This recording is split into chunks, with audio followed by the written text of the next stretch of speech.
Hier, Dieu m'a montré une vision. Je me tenais devant un homme qui était en train de mourir d'une maladie mortelle, une maladie cancéreuse. Il avait cette terrible excroissance dans son corps. Les médecins avaient diagnostiqué son problème et il ne lui restait que peu de temps à vivre. Il se tenait devant moi et Dieu m'a ouvert les yeux pour que je le regarde. Quand je l'ai regardé, j'ai vu que dans son corps, il n'y avait pas d'excroissance, il n'y avait pas de tumeur, il n'y avait pas de cancer. Alors qu'est-ce qu'il y a avec toi? Dieu dit, c'est ça leur problème. Ils ne connaissent pas la vérité.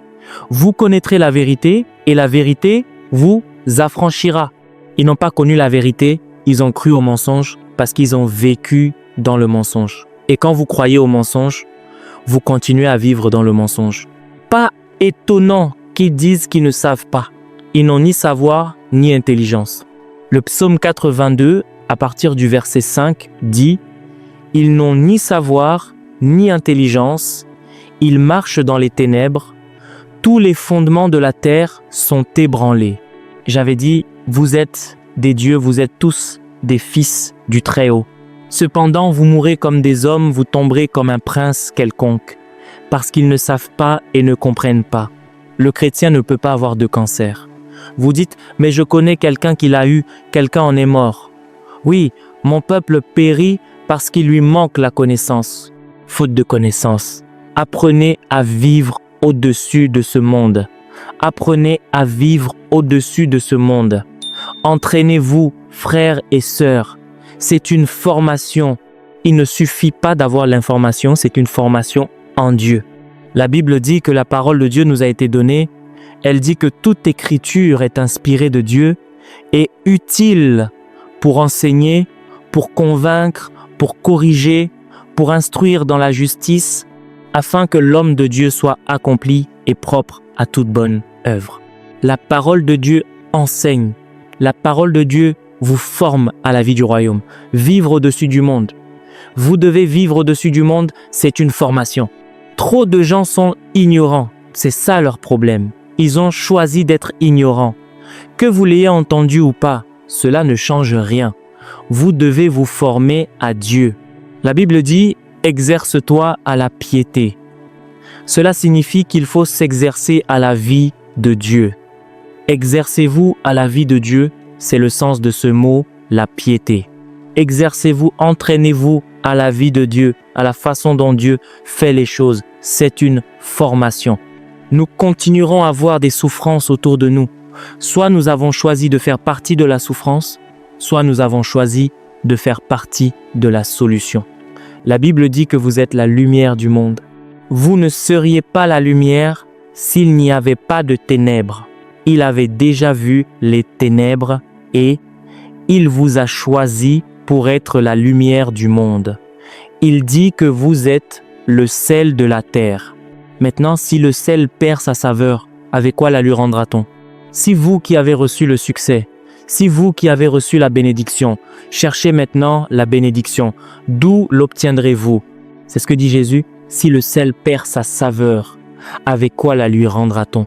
Si toi, le prince de la puissance auprès de Dieu, si maintenant tu cherches la prospérité, d'où doit-elle te venir?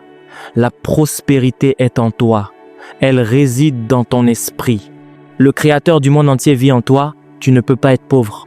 C'est toi qui donnes la santé aujourd'hui. Tu es le producteur de la guérison aujourd'hui. Parce que le guérisseur vit en toi. Il irradie sa puissance en toi. La Bible dit dans la deuxième épître aux Corinthiens, chapitre 4, verset 7, « Nous portons ce trésor dans des vases de terre, afin que cette grande puissance soit attribuée à Dieu et non pas à nous. Mais nous l'avons. Nous avons ce trésor. Nous ne l'empruntons pas. Nous ne le demandons pas. Nous ne prions pas pour l'obtenir. Nous l'avons, nous, 24 heures par jour. Pouvez-vous crier « Amen » si le sel perd sa saveur? Avec quoi la lui rendra-t-on? Si le guérisseur est devenu malade, comment doit-il être guéri? C'est le problème de l'Église. Elle n'a pas reconnu l'appel de Jésus. Comme le Père m'a envoyé, moi aussi je vous envoie. Il dit, je vous donne la puissance. Il dit, je vous donne la puissance de marcher sur les serpents, sur les scorpions et sur toute la puissance de l'ennemi, et rien ne pourra vous nuire. Aucun virus, aucune bactérie, aucune maladie, aucun chapelet de démons, rien ne pourra vous nuire. C'est ce qu'il a dit. Il dit, vous petits enfants, vous êtes de Dieu. Vous n'essayez pas de les vaincre. Vous ne souhaitez pas les vaincre. Vous n'espérez pas les vaincre. Il dit, vous petits enfants, vous êtes de Dieu. Vous les avez déjà vaincus parce que celui qui est en vous est plus grand que celui qui est dans le monde. Oh, alléluia! Il vit dans mon esprit, dans mon âme et dans mon corps. Du sommet de ma tête à la plante de mes pieds, le diable est vaincu. Pouvez-vous crier Amen? Dans le christianisme, nous devons pratiquer la vie qu'il nous a donnée. Nous devons nous entraîner. Il dit, exercez-vous à la piété, exercez-vous à la vie de Dieu. C'est pour cela que nous prions. Pourquoi prions-nous? Non pas parce que Dieu ne sait pas ce qu'il y a dans nos cœurs, mais parce qu'il nous entraîne à devenir spirituellement conscients. Il nous entraîne à voir, car lorsque vous priez, vous voyez, vos yeux s'ouvrent. Est-ce que vous m'entendez? Vous avez des visions de Dieu, des visions de gloire. Voyez la réponse à vos questions. Oh, alléluia! Voyez au-dessus du monde, vivez au-dessus du monde. Voyez plus grand que tout ce que vous voyez à l'extérieur. Tu es plus grand que ce qu'on t'appelle. Alléluia! Dites à quelqu'un, je sais qui je suis. Je sais qui je suis. Répétez-le, je sais qui je suis.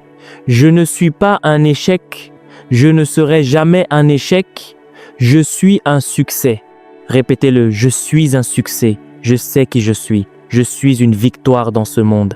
Merci Seigneur Jésus. Alléluia. Alléluia. Celui qui est en moi est plus grand que celui qui est dans le monde. Plus grand, plus grand, plus grand. Celui qui est en moi est plus grand que la situation économique du monde. Celui qui est en moi est plus grand que toute maladie, tout symptôme de maladie. Celui qui est en moi est plus grand que toutes les crises du monde. Celui qui est en moi est plus grand que tous les problèmes. Celui qui est en moi est plus grand que les démons du monde. Il est plus grand, il est plus grand, il est plus grand. Celui qui est en moi est plus grand. Il est plus grand, il est plus grand, et il vit en moi. Il est plus grand que tous les défis auxquels je suis confronté. Il est plus grand que toutes les difficultés. Il est plus grand, il est plus grand, il est plus grand, il est plus grand. Celui qui vit en moi est plus grand que celui qui est dans le monde. Alléluia. Alléluia. Merci Seigneur Jésus. Plus grand, plus grand, plus grand. Ils ont dit que ce truc a tué ton père et ça vient contre toi maintenant. Mais celui qui est en moi est plus grand que celui qui est dans le monde. Alléluia. Il est plus grand. Il est plus grand. Merci Seigneur Jésus. Alléluia, alléluia, alléluia. Je vois la gloire de Dieu. Je me vois progresser. Je me vois dans le succès. Je me vois dans la santé divine. Je me vois dans la prospérité. Je me vois comme un vainqueur. Je vais de l'avant, je vais de l'avant, je vais de l'avant, je vais de l'avant, je vais de l'avant au nom puissant de Jésus-Christ. Toute arme forgée contre moi sera sans effet et toute langue qui s'élèvera en justice contre moi, je la condamne. C'est l'héritage des fils de Dieu. Oh, alléluia. Merci Seigneur Jésus. Alléluia, alléluia. Louez le Seigneur. Que vois-tu, mon frère? Que vois-tu, ma sœur? Que vois-tu? Je vois la gloire de Dieu. Je vois le succès. Je vois la santé. Je vois la prospérité. Je vois la grandeur. Je vais de l'avant. Oh, gloire à Dieu. Alléluia, alléluia. Nous sommes inarrêtables. Rien ne peut nous arrêter. Ta promotion est inarrêtable. Ta croissance est inarrêtable au nom puissant de Jésus. Que quelqu'un dise Jésus, Jésus, Jésus. Il a vaincu le monde et il nous a donné la victoire. Il nous dit, prenez courage, j'ai vaincu le monde et son système pour vous. Prenez courage, j'ai vaincu le monde.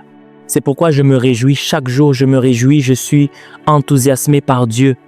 Pourquoi? Il a vaincu le monde. Il a vaincu le monde. La Bible dit que le monde gît dans la méchanceté, mais il a vaincu le monde. Alléluia. Je sais qui je suis.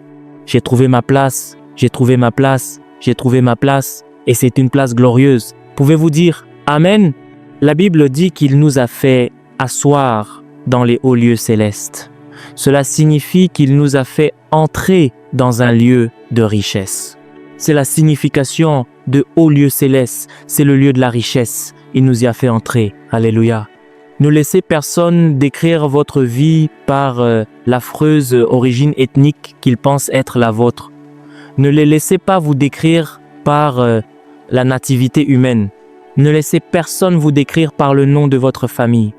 Ne laissez personne vous décrire par l'histoire de votre père ou l'histoire de votre grand-père. Lorsque vous êtes né de nouveau, alléluia, vous avez été baptisé, immergé dans le Christ. Aujourd'hui, il est devenu votre tout. Il est votre tout. Ne laisse personne te juger sur ton passé, déclare ton avenir. Pouvez-vous dire Amen par votre Christ? Votre vie a pris racine en lui. Tu es fondé sur le rocher et ceux qui sont fondés sur le rocher sont inébranlables. Tu es fondé sur le rocher. Le pire problème que tu puisses avoir dans ta vie, c'est l'ignorance. Refuse d'être ignorant. Plus vous en saurez, plus vous verrez. Frères et sœurs, les problèmes que nous voyons dans ce monde sont dans l'ombre. Quand la lumière de la parole de Dieu brille sur eux, ils disparaissent. Ils sont irréels. Les soi-disant difficultés, les épreuves qui se présentent devant nous sont des ombres, des vanités. Elles ne sont pas réelles, elles n'ont pas de fondement. Les limitations qui se présentent à vous aujourd'hui sont irréelles, elles sont une ombre. Ce sont des murs sans fondation, des bâtiments sans structure. Vous m'entendez? La seule chose qui soit réelle dans ce monde, c'est le Christ, la pierre angulaire, le rocher des siècles. Il est le monde sur lequel vous êtes fondé. Il dit que celui qui tombera sur cette pierre-là se brisera et que si elle tombe sur quelqu'un, elle l'écrasera. Cela signifie qu'il est la seule masse solide. Tous les autres sont des faux semblants. S'il tombe sur elle, il s'écroule. Pourquoi? Ils ne sont pas solides, ils n'ont pas de force. Mais si elle tombe sur eux, elle les écrase. Levez votre main droite, dites « Seigneur Jésus, tu es le seul vrai Dieu, je te loue. Merci pour ton amour, merci pour ta grâce dans ma vie, merci pour ta présence dans ma vie. Merci de m'avoir donné ton nom pour vivre. Je t'aime, je t'apprécie. Amen. Louez Dieu, alléluia. Amen.